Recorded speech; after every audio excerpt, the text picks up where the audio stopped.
Allez, c'est parti. En direct du Bikeman X Maroc. Tout le monde se prépare. Ça va être une sacrée aventure. 1000 km, 16 000 de dénive et des paysages à couper le souffle. Je vais essayer de vous faire des vidéos tout le long pour vous faire partager un peu tout ça. Ça va Max? T'es chaud Max? Oh oui. Ça va être la bagarre? La bagarre. Allez, ouais, je vais faire comme l'autre là. J'ai oublié les saucissons à chaque fois qu'il vient. Départ Bikeman X, Maroc. On va se régaler. On va se régaler. Putain, calme-le. Inch'Allah. T'as la moustache qui brille quoi. J'ai la moustache qui brille. Allez, 1000 km, 16 000 de dénive, avec des pistes incroyables. C'est ce qu'on nous a dit sur le papier. Ouais, ça va rouler sec. Ça va rouler fort. Tu reviendras le rapport. Allez, c'est parti. Départ groupé pendant 40 km. Donc là, c'est la balade. On peut discuter avec les copains. Profiter tranquille. Je suis avec Jean-Marc. On voit pas, mais là, je suis avec Jean-Marc à côté. Les autres, ils sont partis un peu devant. On va les rattraper gentiment. Et après, ça va être la bagarre. Ça, c'est une belle file. Ah, c'est chouette. Ça régale. Moi, j'y connais. Loupe pas le virage, Georges, quand même. Virage à gauche, attention. 100 mètres gauche. Riff à l'intérieur, extérieur, intérieur. Calme-toi, Richard, calme-toi. Putain, ils sont chauds, les mecs.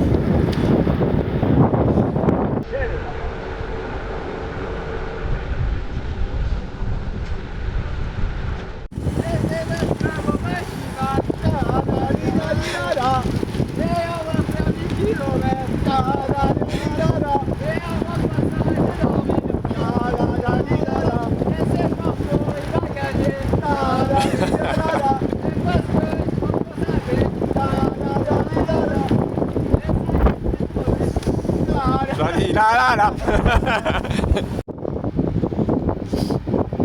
Magnifique. Montée du Tishka, lever du jour, lever du soleil. On commence à en prendre plein les yeux. Ça va être bon ça.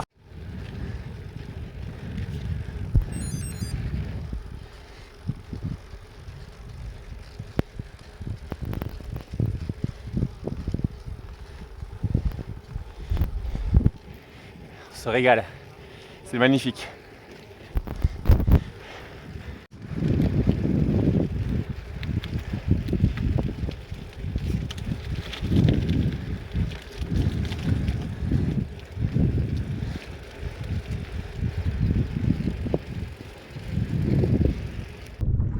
Col de Tishka, 2260 d'altitude.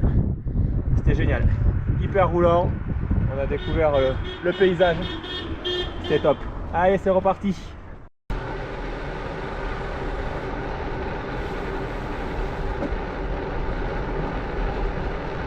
Magnifique. La descente du col de Tishka en direct. Wow. Du beau bitume. Tout neuf. Regardez-moi ça. Trop beau. Les montagnes de l'Atlas.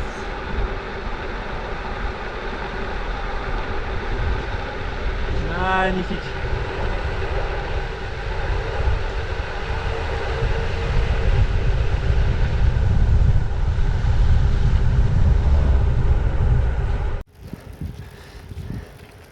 Magnifique. Regardez qui j'ai retrouvé. Enfin, qui c'est qui m'a rattrapé surtout. C'est Florent. Il est chaud. Je te rattrape parce qu'on se perd et on se perd. Ouais, c'est ça. C'est moi qui indique les chemins quand on se perd.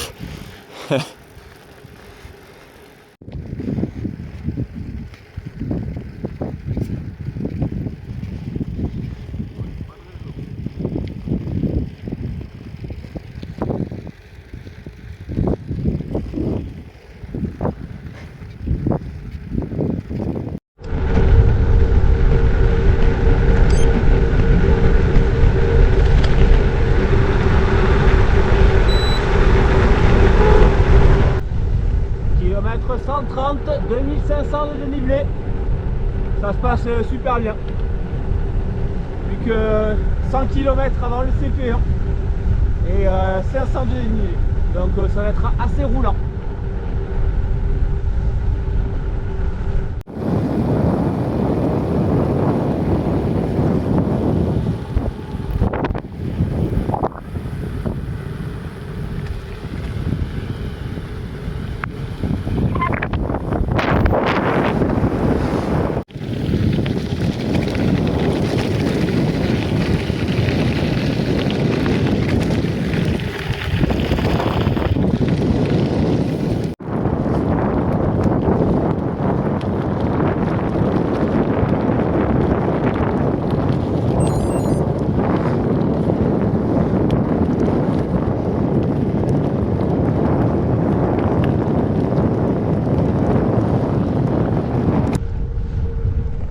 porte du paradis. Magnifique. Voilà, c'est une portion quand même assez difficile. C'est très roulant. Mais le problème c'est qu'il y a un gros vent de face. Et il n'y a pas grand chose autour, on est bien en emprise. Du coup, c'est un peu compliqué. Mais ça va. On est à peu près là, kilomètre 200. Le CP au kilomètre 240.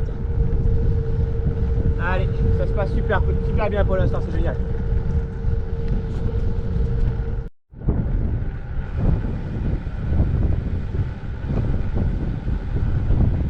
Waouh!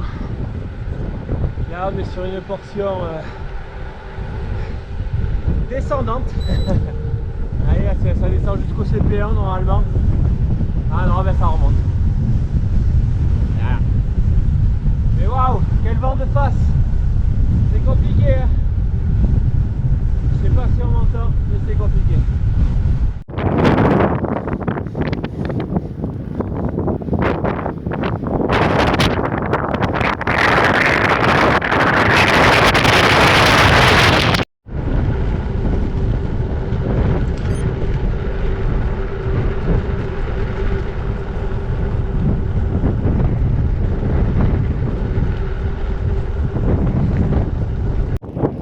Bon, quasiment kilomètre 200. Là on est sur une grande nationale. J'en perds mes mots. Vent de face. Je crois que je dépasse pas les 20 km/h. Là j'avoue c'est compliqué quoi. Bon, heureusement que le fond de carte est plutôt sympa quoi. Allez, ça va, sinon ça va. Tout va bien. Ouah. Ouais, failli tomber. Sinon ça va. Ça se passe, les gens me répondent. Non, tout va bien. Rien de spécial. Allez, ça continue. Tac, arrivé au CP1. Kefta. Tagine Kefta avec des œufs, on se régale. Thomas à côté. Couscous. Il est chaud. Bon, petit résumé. Gros vent de face, au moins les 50 derniers kilomètres. C'était terrible. C'était terrible. Mais on s'en est sorti. Là maintenant, on va attaquer le gravel. Juste après le CP. Et ça risque d'être très sympa. Allez, à plus. C'est reparti. Donc là, vent de dos pour l'instant. Ça c'est cool. Et on va attaquer le gravel. Il est 16h30 je crois. 17h30, je sais plus, 16h30. Le soleil se couche à 19h. Donc je pense que j'aurai une bonne partie gravel de nuit. Dommage pour les paysages et tout ça, mais bon. Il faut avancer, hein. Pas le choix. Allez.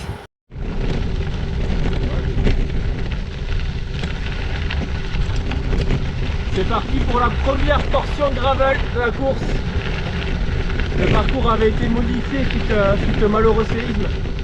Donc les 200 premiers kilomètres quasiment c'était que de la route. On n'a pas pu prendre les portions de gravel. Donc là c'est la première. Et c'est magnifique la vue au fond.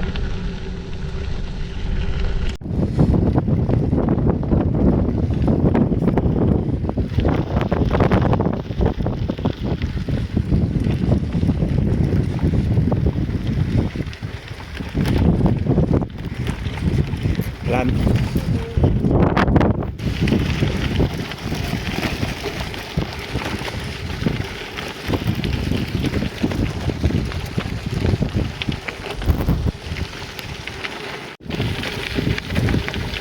Regardez-moi ces couleurs, c'est incroyable. Couleurs de dingue. Franchement, grand moment. Grand moment. Plus le gravel et bijoux. Un peu technique, mais ça va. Top. Top.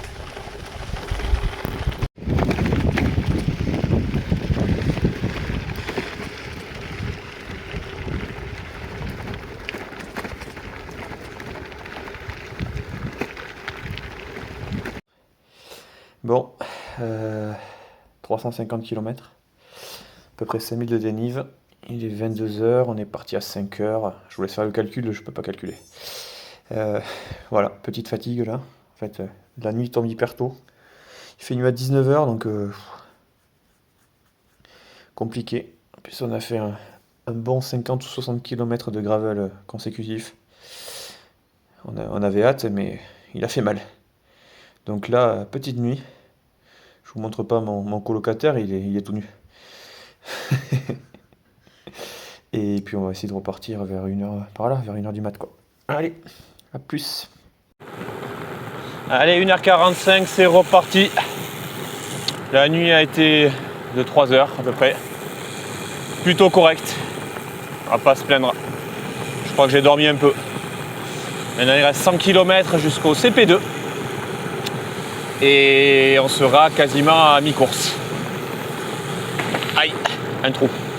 Voilà, ça va, ça déroule. On ne voit pas trop. On voit la lune derrière. Petit point course après 24 heures, un peu plus de 24 heures de course. J'arrive quasiment au 400e kilomètre. J'ai dû me re-arrêter quand même sur le bord de la route, dormir un petit peu, une petite demi-heure. Là c'est dur là. Vivement que le soleil se lève. Faut retrouver un peu d'énergie. Les nuits sont longues.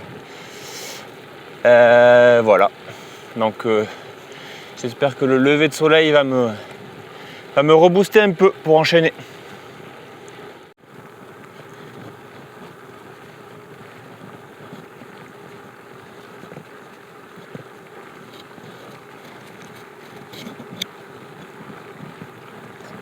Enfin, le soleil se lève.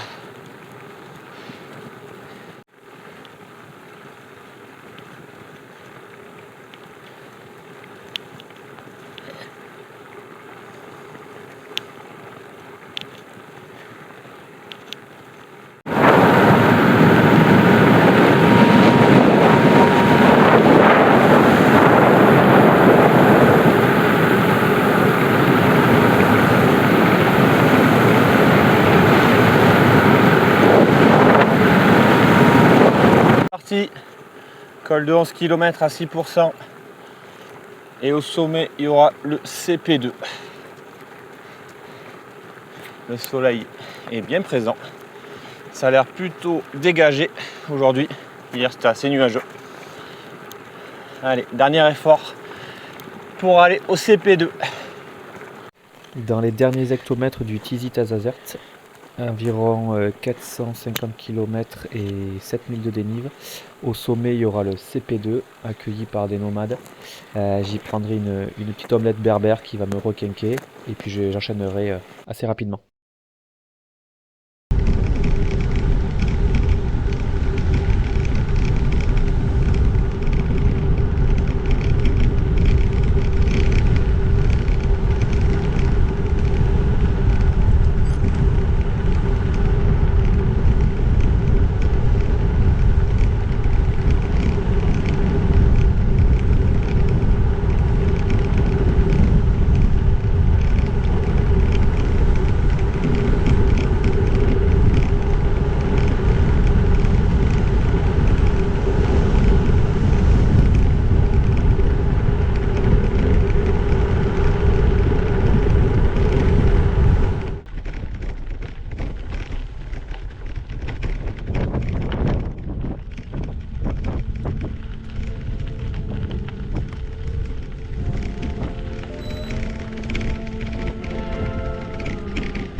Donc vous avez pu voir magnifique portion gravel d'environ 20 km. Je pense que pour moi ça a été la plus belle portion gravel de la course. C'était vraiment, les décors étaient vraiment spectaculaires, avec une descente en lacet qui était c'était incroyable. Franchement, c'était vraiment pris beaucoup de plaisir dans cette portion. Donc là, on est revenu sur du bitume, très beau bitume avec de belles lignes droites. Le seul souci sur cette portion, c'était vraiment le vent de face qui est revenu. Donc cette belle portion de bitume annonce la vallée de Dadès. Avec un petit peu plus tard, vous verrez les gorges de Dadès. Donc pour moi, là vraiment, cette partie du Bikeman était vraiment la plus belle. Donc tant au niveau des paysages que de l'atmosphère, les petits villages traversés avec les enfants. Et puis surtout, les décors étaient, c'était grandiose. Sur les courses, on a toujours des petits moments ou des petites portions de courses qui nous paraissent un petit peu monotones ou on s'ennuie un peu. Mais là, franchement, sur ce Bikeman et notamment sur cette portion-là, on en prenait plein les yeux. Il n'y avait vraiment aucun répit pour les yeux. Donc j'ai vraiment beaucoup aimé cette partie.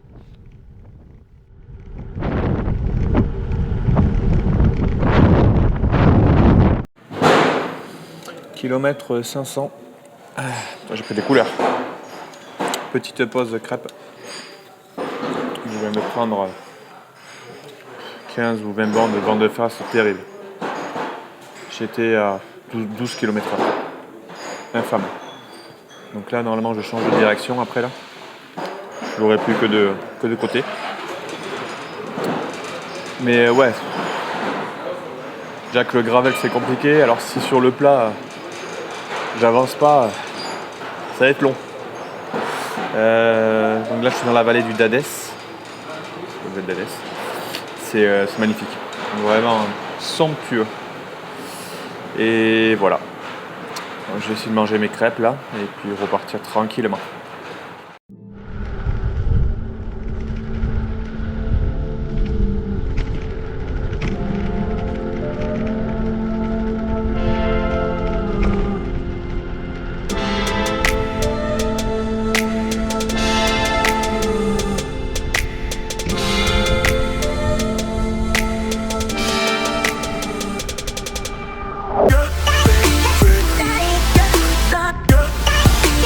Sorry.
J'ai vraiment passé une super journée sur le vélo.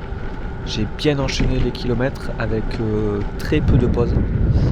J'avais une bonne allure, donc franchement très content de ma journée. Donc là on va arriver en fin de journée et je voulais absolument, mon objectif avant la course c'était absolument passer le Tizi Nuano, donc col à 3000 mètres d'altitude, 2 jours. Et là je me rends compte que ça va être compliqué, que je vais arriver vers 18h, 18h30 au pied. Donc je pourrais pas voir ce col gravel 2 jours. Je vais, pour tout vous dire, je vais demander à une auberge au pied s'il est possible de dormir. Malheureusement l'auberge ferme. Donc je vais pas avoir le choix. Je vais être obligé de le monter de nuit, ce que je voulais pas. Mais bon, franchement une belle expérience, parce que monter un col gravel de nuit à 3000 mètres d'altitude, je suis pas sûr que je le refasse rapidement. Donc j'ai pas pu profiter du paysage, mais vraiment de très bonnes sensations qui vont suivre. Allez, c'est parti pour l'ascension du col. 18 km de gravel. On va arriver à 3000 mètres d'altitude. Un gros morceau. Malheureusement, le soleil se couche. Donc ça sera de nuit. Je vais pas voir grand chose, c'est dommage.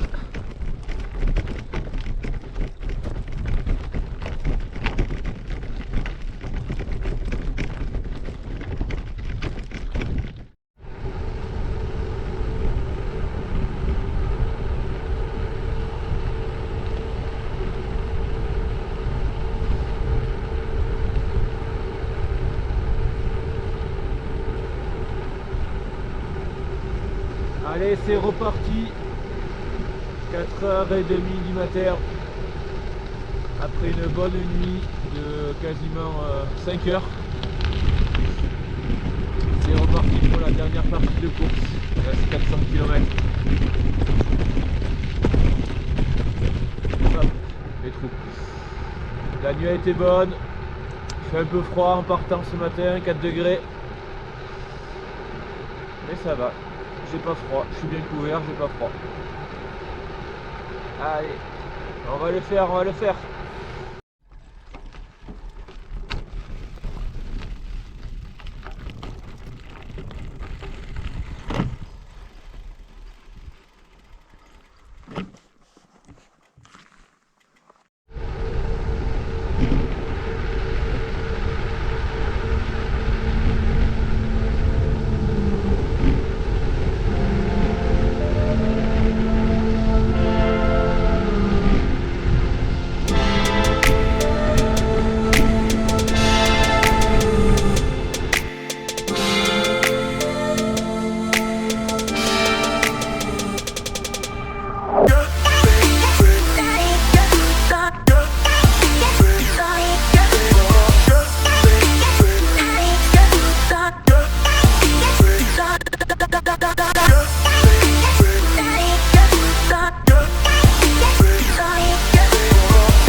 Donc pour vous situer un petit peu là, j'ai toujours pas atteint le CP3. Je suis sur une portion de 100 km entre le Tizi-Noano, le fameux col gravel que j'ai franchi de nuit, et le CP3. Et là, on est sur pendant ces 100 km, on est sur un plateau à plus de 2000 mètres d'altitude. Et c'est la première fois que je vais ressentir les effets de l'altitude avec le souffle court, notamment parce qu'il y a quand même pas mal de côtes assez raides, et des chiffres avec des pourcentages à 2 chiffres, pardon. Et c'est vrai que j'étais vite essoufflé. Donc là, on était sur une succession de bitume plus ou moins agréable, on va dire, et de pistes quand même assez roulantes. Et là, on a traversé des villages, je pense, les plus reculés de l'Atlas, où vraiment ils ont pas grand chose, hein. Vous voyez, mais toujours le sourire. L'accueil a été plutôt chaleureux dans l'ensemble, parfois un petit peu plus hostile. Certains enfants ont voulu jouer, on va dire. Mais bon, c'est plutôt normal parce que là, je pense qu'ils étaient très très étonnés de nous voir. Donc, partie assez interminable, je vous le cache pas, mais des paysages encore différents par rapport à ce qu'on a vu avant. Très très sympa, vraiment magnifique. Avec pas mal d'animaux, des chèvres, des moutons. Beaucoup d'ânes aussi, qui servaient je pense que c'est leur seul moyen de transport.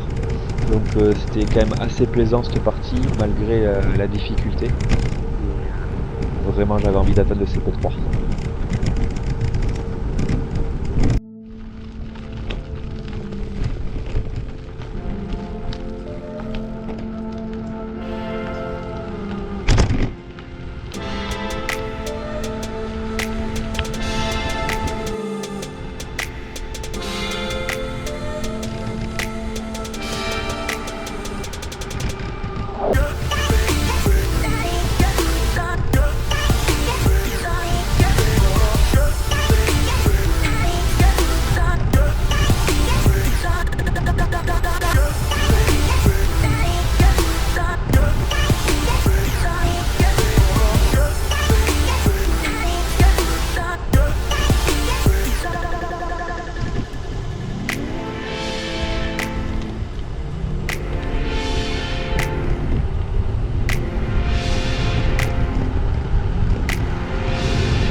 CP3.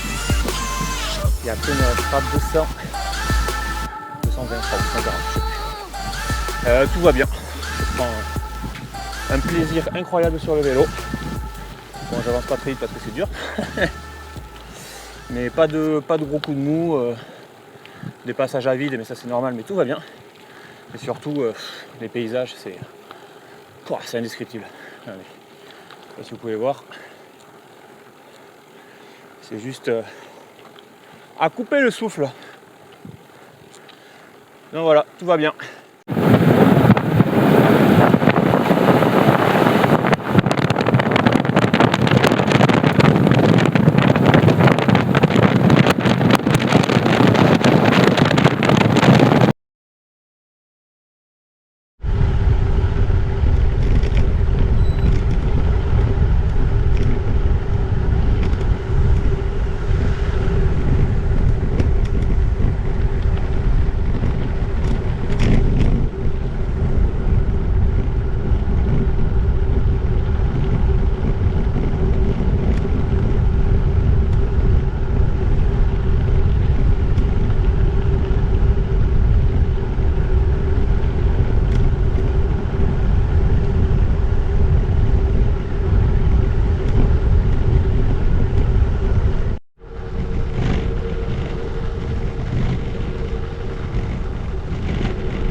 Ils sont forts au Maroc.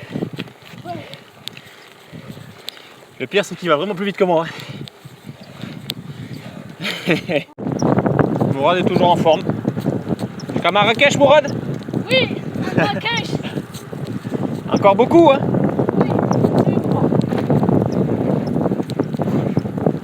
Ah ouais, 3 km, hein. Il est costaud, Mourad.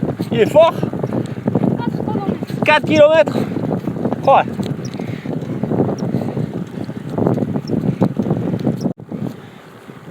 Mourad vient enfin de terminer son travail. 5 km. Incroyable. J'arrivais même pas à le suivre. Et pourtant, franchement, je roulais. Hein. Ça montait un peu en plus. Mais impressionnant. Je suis 820 km quasiment. Il est arrivé vite celui-là. 820 km, donc il ne reste plus que 200. Dernière ligne droite, environ 3000 de dénive. Pas beaucoup de gravel, une petite portion de gravel. Donc voilà, on va voir comment on fait pour terminer ce chantier. Mais ça va, très bien, très bonne sensation aujourd'hui. C'était incroyable les paysages. Donc franchement, gros kiff.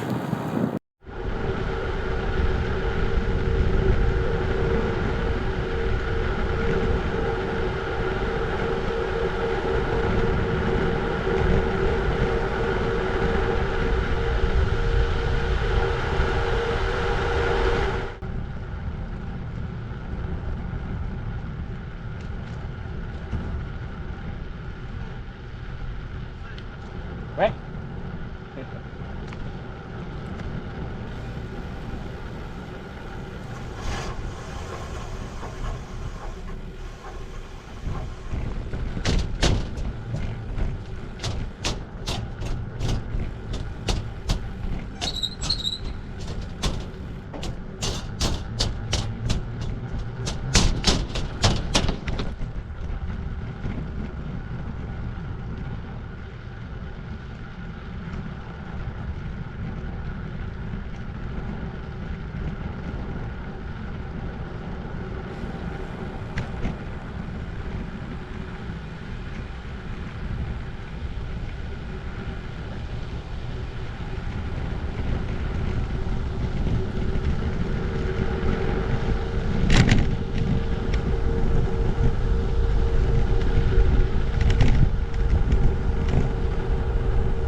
Il est 19h, le soleil se couche, me voilà engagé pour la nuit.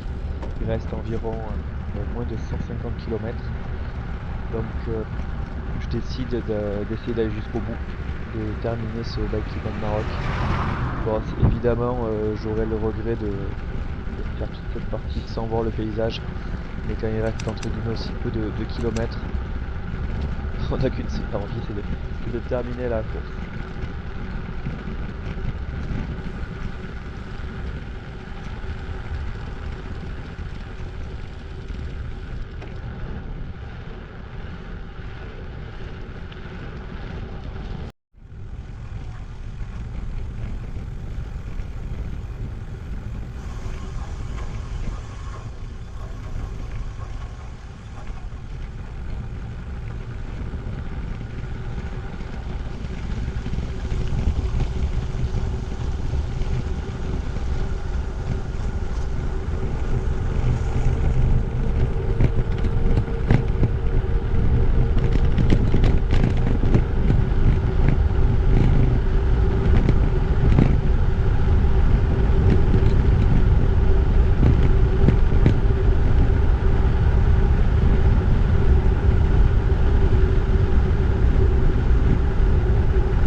Et c'est parti pour la dernière portion de gravel de Bikeman.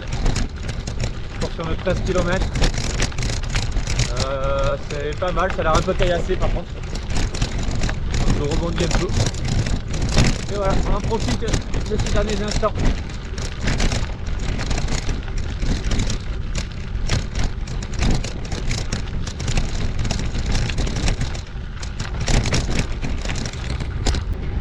Allez, on se retrouve dans les derniers kilomètres de ce Bikeman X Maroc. La nuit fut assez compliquée. Sous les coups de 3-4 du matin, je m'endormais vraiment sur le vélo. Donc j'ai décidé de dormir un petit peu sur le bas-côté. On a pu atterrir sur une demi-heure. Bon, ça n'a pas été très brillant. Et quand je suis reparti, j'ai vu la lumière, une lumière derrière. C'était Damien qui revenait sur moi. Pareil, qui s'endormait. Du coup, on a terminé ensemble ce Bikeman, on s'est soutenu mutuellement. Et du coup, on décide de terminer ensemble. Les chiens aussi, pendant la nuit, nous ont tenus éveillés sur les derniers kilomètres. C'était assez folklorique. Mais bon. Donc voilà, on se retrouve sur l'allée finale de ce Bikeman X Maroc. Je vais terminer du coup à une 13e place, juste derrière Damien qui aura sa balise qui va vite avant moi. Je suis très content de ma position finale, je suis très content de ma course. Pour moi la gestion a été parfaite, je me suis super bien sorti sur le vélo. J'ai vécu d'incroyables émotions avec des paysages vraiment à couper le souffle. J'espère que je vous aurai fait un petit peu voyager, même si c'est vrai que la vidéo ne peut pas remplacer les émotions que j'ai vécues en réalité. Voilà, j'espère que vous aurez un petit aperçu et que vous aurez du plaisir à suivre tout ça. Voilà, je voudrais remercier tout le monde, les Race Angels, bien sûr l'organisation de course, toute l'équipe Fast Club qui aura été derrière moi. Et merci aussi à toutes et à tous pour vos messages. Franchement, ça fait chaud au cœur. Et voilà, je suis finisher de ce Bikeman. Très content.